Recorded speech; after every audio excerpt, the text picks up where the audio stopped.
L'actualité de la semaine passée et à venir à travers le regard d'une rédaction du continent africain. Ce soir, dans les locaux de City FM et City CV, c'est la rubrique Vue d'Accra et nous sommes au Ghana. Cette semaine, l'actualité, il s'agit du prix d'essence. Ça a augmenté, maintenant c'est presque $1, je crois.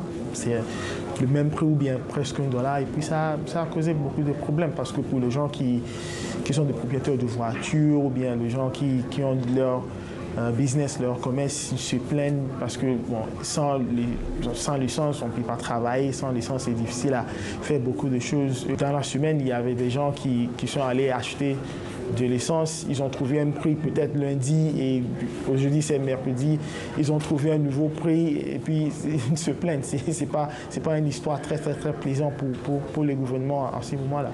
C'est le vice-président.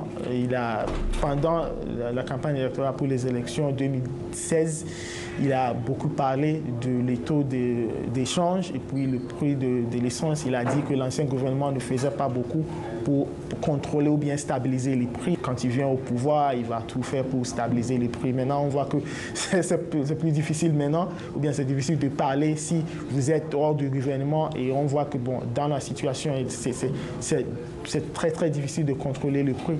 Sur les plans sportifs, par exemple, on a déjà fait un comité de normalisation. FIFA était en Accra la semaine passée.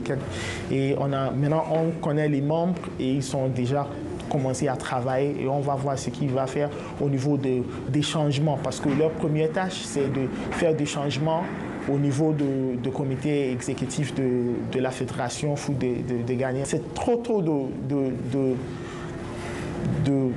d'espérer une grande décision, mais ils vont commencer à faire de petits changements. Peut-être, on ne sait pas si ils vont peut-être changer les officiels qui travaillent là-bas, mais à la fin de leur travail, ils doivent terminer le travail en mars 2019.